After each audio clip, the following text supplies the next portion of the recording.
Well, a good question. I mean, this is a great hotel. It's opened last year. We're here in Chicago for our full-service conference. Fellini Bar and Restaurant is one of the concepts that we've had in our European Radisson Blues for some time now. First time here in North America, and it's, I think, fair to say it's been a roaring success in a city like Chicago, which is full of great restaurants and bars. Will it come to Asia? No plans yet. As you know, in Asia, James, you have to be locally relevant. So Indian restaurants in India, Chinese restaurants in China.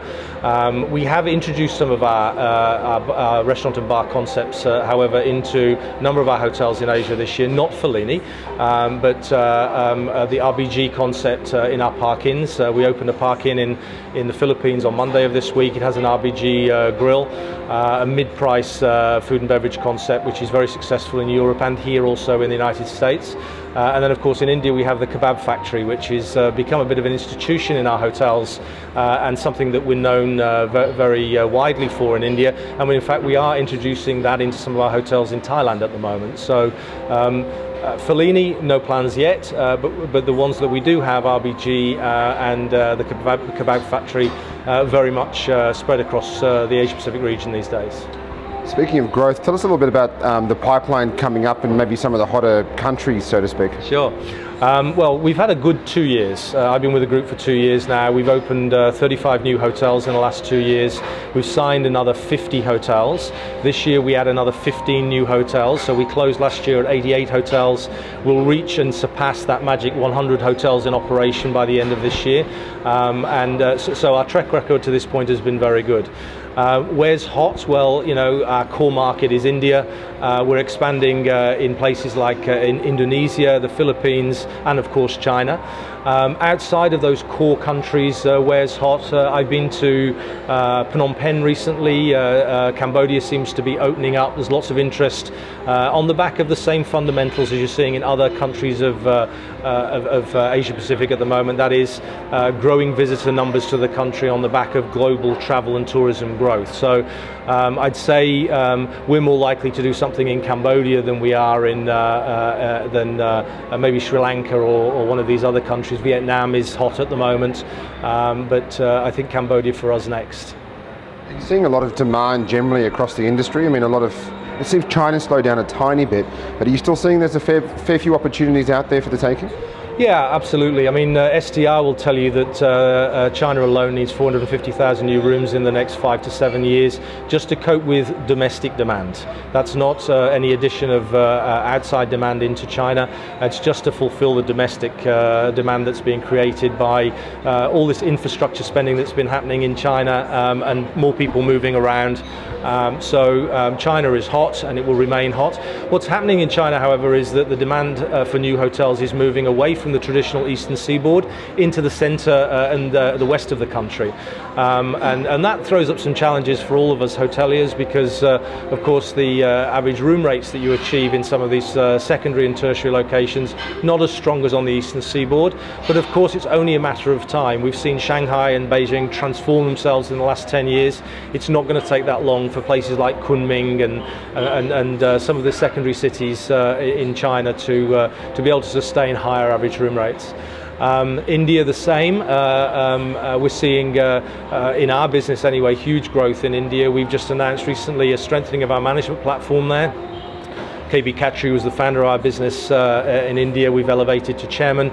We've introduced somebody from here in the United States, an Indian national with a US passport, Raj Rana, as our new chief executive in India.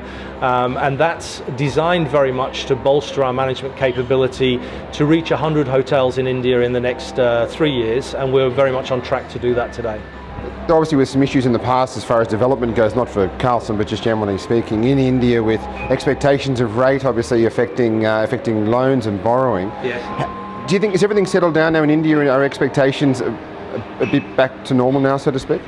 Well, look, I think I was on a panel in January of this year, and a number of my industry colleagues were lamenting about the oversupply in Delhi, for example, the fact that because there was more supply, that was affecting everybody's performance. I didn't buy that. From my point of view, we've got 21 hotels in Delhi. Sure, there has been a short-term slowdown because of the increased demand, the increased supply, I'm sorry, but demand has grown every year for the last 13 years in India, and it's been double-digit demand growth. So where else in the world can you say that other than probably India and China? The medium to long-term prognosis is very, very strong in India, and given that we've got a very strong local management team there, we're very positive about India going forward. And what about the region generally speaking, performance this year? Are you expecting a good year in Asia Pac? Yeah, I am.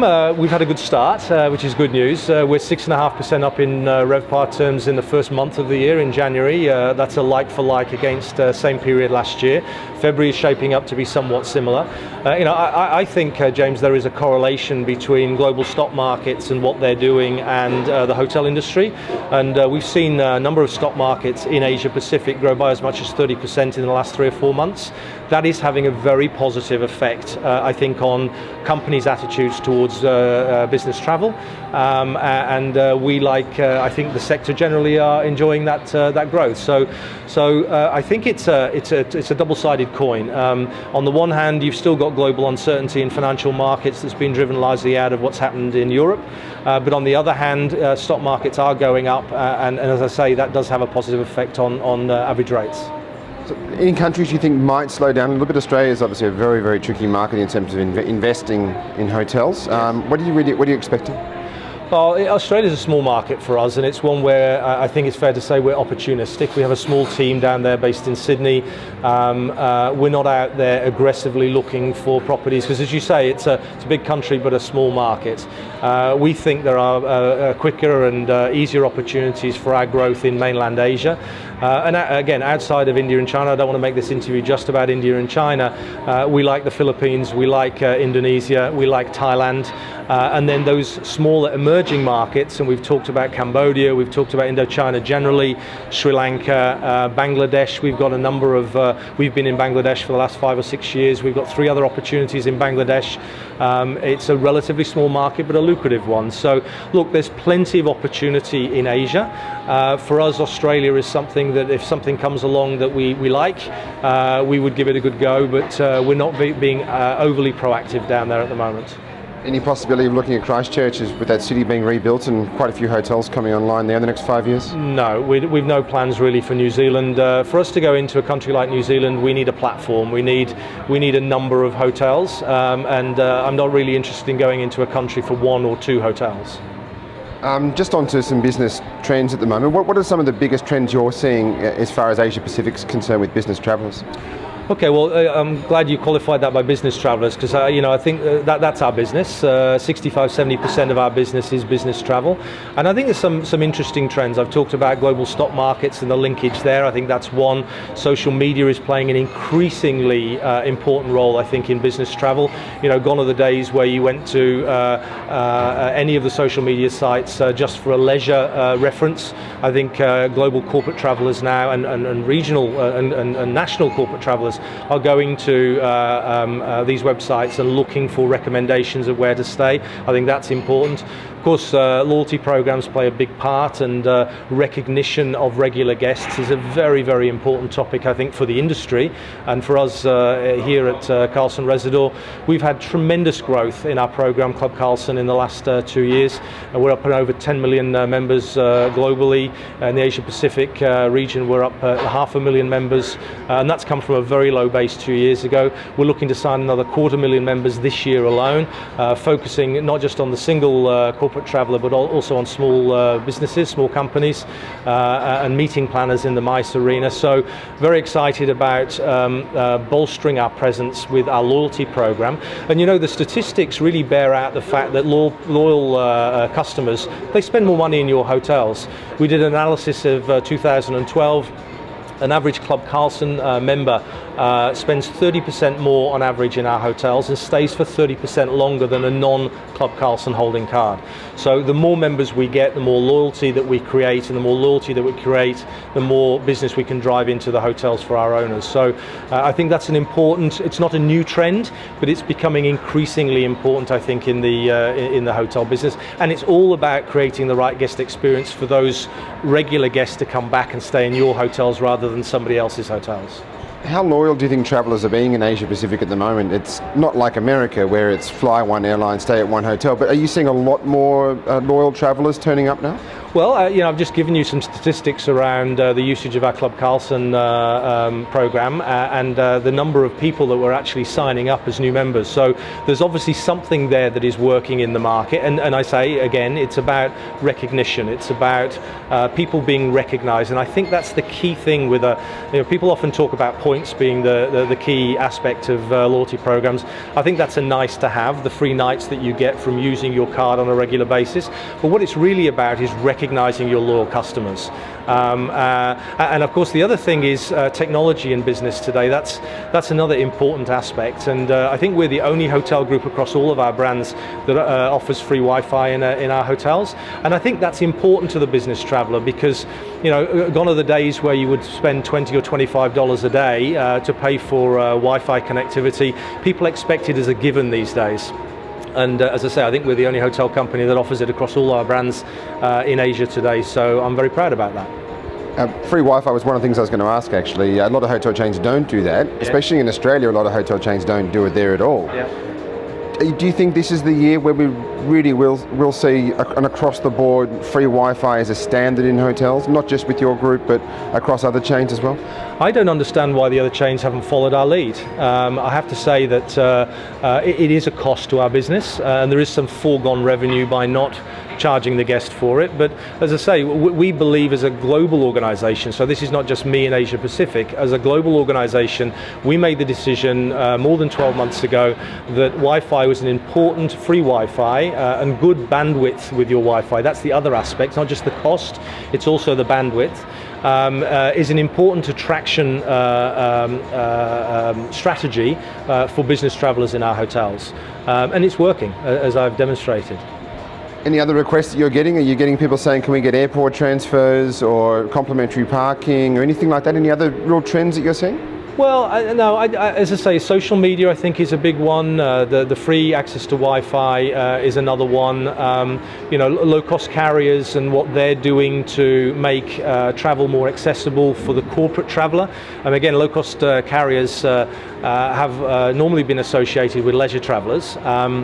But I think in many parts of Asia what we're seeing is a switch in a world that is globally financially uncertain from the more established mainline carriers to these low-cost carriers, and the sheer numbers of people that we're talking about, particularly in the domestic markets of India, China, Indonesia, is enabling more business travel to happen. So these are the fundamental trends that we're seeing in the market.